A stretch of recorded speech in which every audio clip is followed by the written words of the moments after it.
Good evening. The Hooves today, Easter Monday, were on at Randwick, as we all know. First day back at headquarters. The track was given out dead. I think it was only it was closer to good. The rail was 10 metres out, and there was a light southeasterly blowing, which didn't have any effect on any runners. The bookies were in a much better situation closer to the track, where you can see at least see the races run live, and the new horse, the parade ring, is directly behind the betting ring as you walk in. I haven't had a real good look at it yet, but after ironing out all the problems and a few things that they've got to do, it'll gradually fall into place, and with a good bit of workmanship and the finishing touches, everything should prove, as I say, to be good in the future. The track played very fair today. The first race, there was a bit of a whisper around the traps that maybe the inside was no good, when the favourite Kinsella led and finished up running second last, beaten 3.7 lengths. Stayed crossed and went straight to the fence from barrier 3, and as I say, was in front topping the rise, but dropped out. So, and there were runners, especially Bobbin, number 1, who sat 3 wide in the event and finished up only being beaten 0.7 of a length.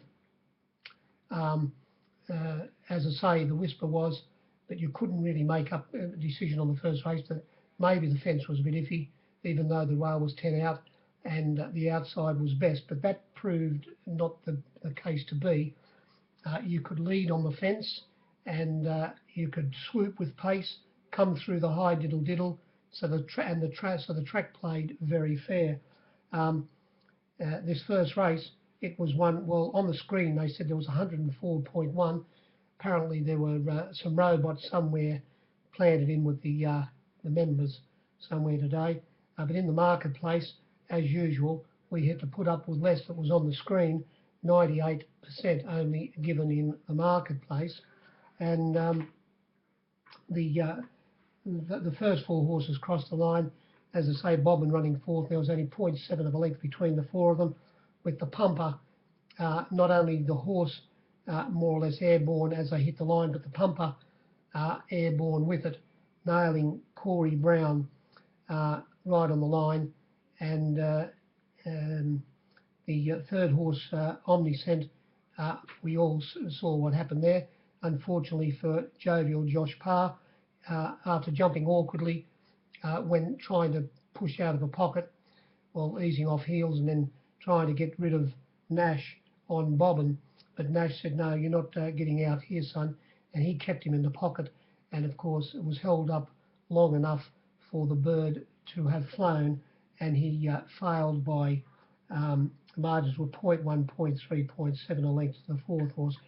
I suppose if it would have got clear when they were topping the rise, it would have won by a clear length, Omniscent. It was the second pick, opened up $3.50 and got out to $3.70, which was taken back into $3.50, but got out well in the market towards the finish of betting out back out to $4, when the favourite Kinsella was sensationally backed after opening at $3. Was into $2.80, got back out to $2.90, but only started $2.40 Kinsella, and went fairly ordinary, although it had a bruise to its offside or near side stifle, and the rider said that it was a bit stirred up. It did appear in the run that it had sweated up, that it was stirred up around at the barrier, and it raced a bit fiercely, but still its run was fairly ordinary. Bobbin getting trapped wide, and Omniscent being held up. They were most probably the best 2 runs in the race. Race 2, they said there was 106.1 on the screen, only a couple less in the marketplace. We got positive figures, 104.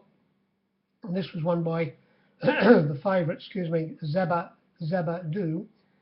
Zabadabadoo. The Snippets 3-year-old, trained by Gerald Ryan. It went straight to the lead. It opened up about a $2.80 chance and was quickly reached for by the captains, got out to $3.20 and back into about $2.90 at one stage. Even the $3 was taken, but it got back out to $3 at the finish of betting to start at $3.20 or even $3.30.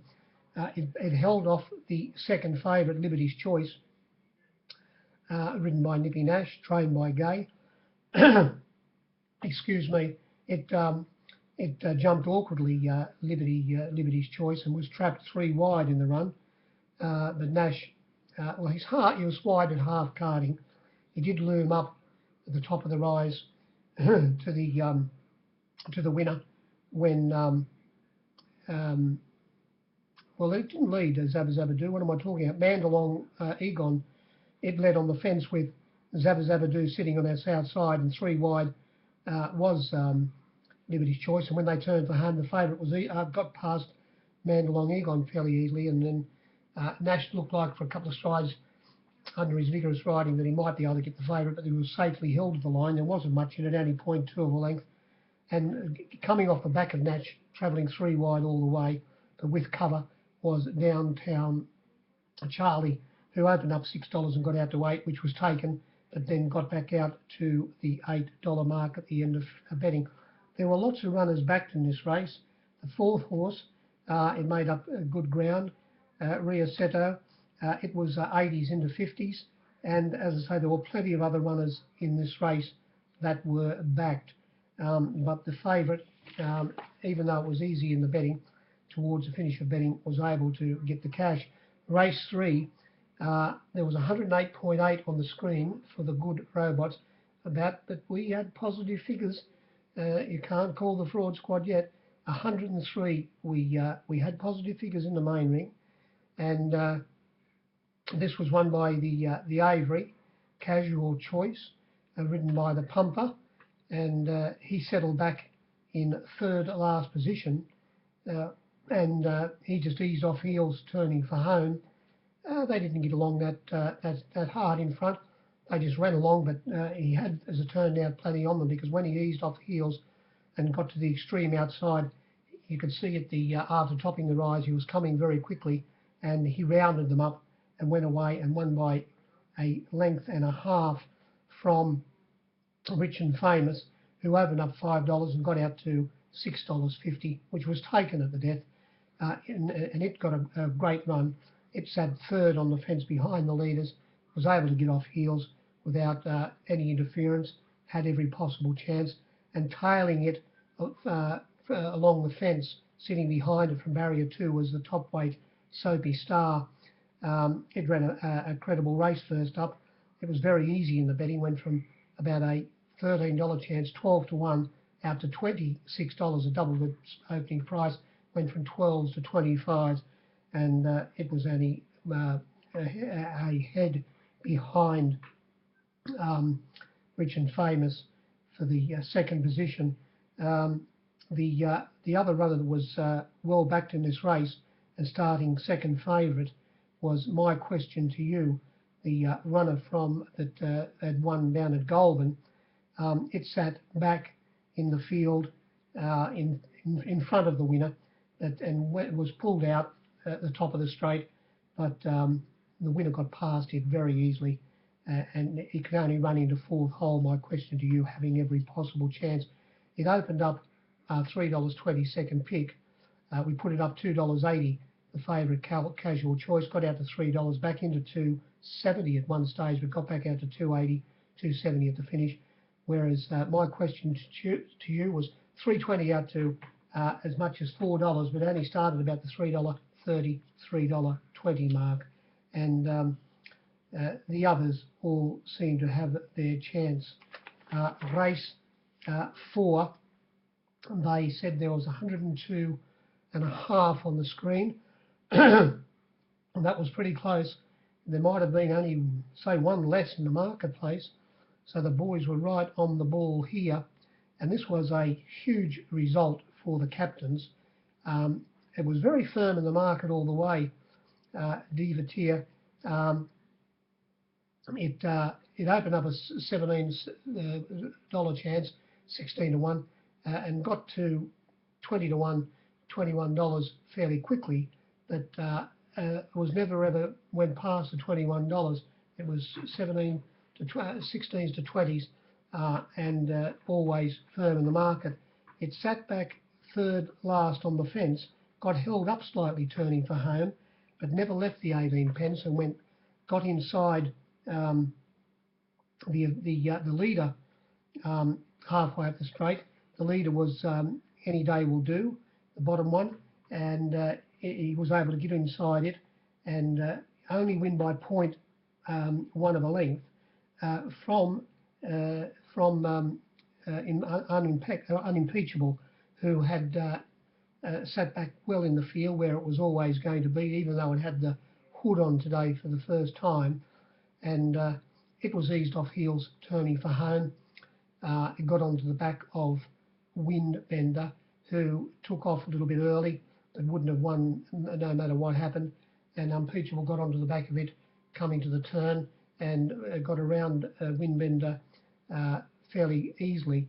And it looked like for a couple of strides it was going to round them up, but then it was going as good as anything, if not maybe better on anything on the line, but it couldn't get there. It finished up running second, only beaten 0.1 of a length, and the leader held on for third, Any Day Will Do, who would have been a great result for the captains as well. It was 30 out to 50, and only beaten 0.4 of a length running fourth was Coyote Miss, who sat directly behind the leader on the fence, also having every possible chance. There were no hard luck stories in the race, and the winner, even though it saved ground on the fence, wasn't a bad run. I suppose Impeachable, you run the race again, Impeachable started the 9 to 4 favourite, and it would be the favourite again, but obviously a bit longer than the 9 to 4 that it started. Race 5, there was 105.6 on the screen, and a good 4 less in the marketplace, only about 101. And these were the flux. Villas Bandito went from $6 out to $7.50 back into 7. Setter Rocks 20 out to 31. I bet 6,200. You wouldn't see it in the flux. Back into 26. It ran second, and the Avery Bugaboo, we only put it up a $2.40 chance. It was reached for, got out to $2.90, but it was into $2.70 at one stage. Got back out to $2.80, but you could lay it at, it was $2.80 layable at the death. Drinks All Round, it was ridden a bit quieter today back in the field. It was extremely well backed. It opened up at about a $9, $10 chance and got out to as much as 12, but only started around about a $9 chance and 8 to 1. The winner, Cannery Row, it was a big result for the captains, I must admit. It was very hard to lay, $16 out to 26. Moss Money, very well backed. I didn't want to miss it. I gave $5.50. It opened up 5, got out to $5.50, was into $4.40 at one stage. Got back out to start about $4. Oh, then it got back to $4.80, but back into $4.60 towards the end of betting. Hard to get. May Nelly, didn't have a price, May Nelly. $13, 12 to 1, out to 19. Miss Shiraz didn't have a price, 21 out to 51 or 41. Quizzed, it was backed, $11 into 10. Crown of Snippets, it was $16 out to 26. So there might have been a little bit less than the 101. What's the difference? Maybe 100. But every percentage point in this game counts when there are no figures. But as I say, as it turned out, it was a great result for the captains. It gave, I'd say, nearly all of the captains a Skinner, and we were quite happy after this race. Race 6, now the figures weren't that good here. We on the screen it only said 100.6, and there was a good maybe 3 less in the marketplace. And again, we saw a plonk like we did on Saturday when a runner there was $3.40 into $2.15. Well, here Messine, who was taken straight to the front by James McDonald, it was the best backed runner all day, and it ripped an absolute fortune out of the ring. It was, we put up the 5-2 favourite, or second favourite, or equal favourite if you want to, along with Jacquinot Bay. But it was reached for, not a lot, but it was reached for by a few captains out to $3.70 Messine. It did start $2.50, maybe $2.60 on one board. After getting to the 370, it was backed very heavily into 360, 350, taken naturally, 340, 330, the 320, the 310, the $3 killed for, all the way in, plenty of section for whatever you wanted to lay against it. Then they killed you for the 290 and the 280. It was into 270 at one stage, got back out to 280 when Jacquinot Bay, after easing from $3.50 equal opening favourite, got out to $4.80, and it was into $4.20 at one stage. The favourite then got back out to the $2.80, but towards the end of betting, again, there was another a wave for the favourite at the 280 and the 270, and was very, very hard to get the 260 when they jumped, and it got back out to $4.60, Jacquinot Bay. There were a few other runners backed in the race, but not enough to save the captains from paying out plenty here. Asclepius, it was even though it ran third, it most probably would have been maybe a break square job for a lot of bookies, because it was $17 into $13. It finished up running third, coming from back in the field, but going to the front was the Avery Messine, and he had a fairly easy time. Via Facile came across and sat on the south side, and after missing the jump slightly on Z-line, Sean Geimer went forward and sat 3 wide outside the leaders, and then you had another line of 3 with Studio on the back of Z-line 3 wide. It's very one-paced Studio. It moved up on the turn, but the winner, after having a fairly easy time in front, was able to get a margin of about a 1.5 length break after they topped the rise and went down to the line. By the same token, couldn't have gone 1 inch faster, and won by 0.8 of a length from Studio, and coming from behind Studio was Asclepius down the outside to be beaten 1 length. The winner, as I say, was a very, very heavily backed favourite and winner. Race 7, there was 101.3 on the screen, and a few less, or a couple less in the marketplace, just under the 100. And this wasn't missed either. Eminent Domain, trained by the astute Danny Williams. Danny had another runner in the race, War Charm, and it was fairly hard to lay War Charm. And when I say hard to lay, it was, I got very little section out of it. I don't know about the other captains. I suppose they were in the same boat.